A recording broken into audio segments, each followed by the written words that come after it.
किसी की बेटी को जो बहू बना के आप ला रहे हैं, तो उससे वैसा ही सलूक कीजिए जैसे अपनी बेटी से करना चाहते हैं। कभी किसी की बेटी को बहू बना के लाइए, तो उससे वैसा ही सलूक कीजिए जैसे अपने घर में अपनी बेटी से करते हैं। वो अपने कितने लोगों का बलिदान दे के आती है, अपने माँ बाप का प्यार का, अपने पड़ोसी के प्यार का, अपने भाई बहन के प्यार का, अपने दोस्तों के प्यार का वो बलिदान दे के आती है।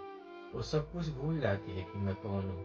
वो आपको अपना अस्तित्व बनाती है, आपके नाम से वो जानी जाती है, समाज में उसका आपसे पहचान होता है, आपकी वो बहू कहलाती है और आप उससे गैरों जैसे सलूक करते हैं। वो नौकरानी नहीं, आपकी बहू रानी है।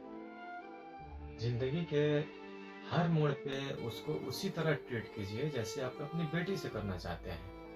शायद वो आपको अपनी माँ मान ले, शायद वो आपको अपना पिता मान ले।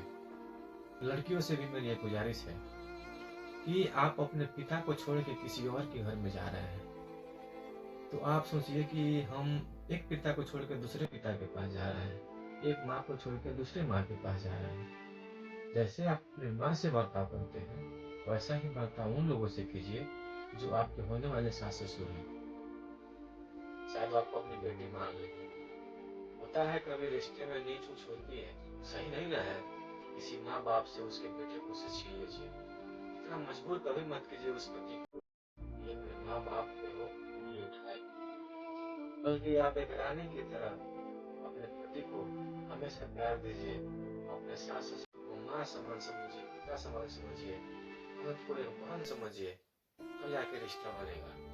रिश्ते में तो खटास मिठास आती ही है, तो रिश्ते इससे नहीं बिगड़ते हैं।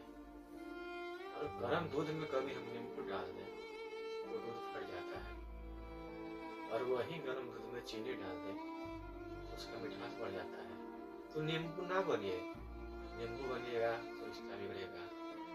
चीनी भी चीनी बनिएगा तो रिश्ता बहुत मीठा हो जाएगा। जिंदगी 4 दिनों की नहीं है, जिंदगी बहुत दिनों की है। कुछ दिन ऐसे आएंगे आसानियां नहीं दिखेगी, लेकिन आप इसको झेलते जाइए। कसम खुदा की जिंदगी में कभी आपको पसंद नहीं आएगी। दुख झेलने वाले सुख झेलते हैं।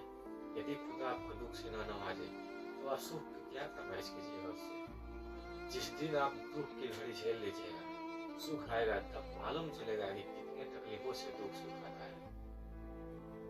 तो गौर कीजिए मेरी बातों पे, थोड़ा आप इस बातों को समझिए, आप भी समझिए और लड़कियों को भी हिदायत दीजिए कि बेटी किसी के घर पे जाओ तो हमें अपना माँ बाप ना समझो, उन्हें अपना माँ बाप समझो।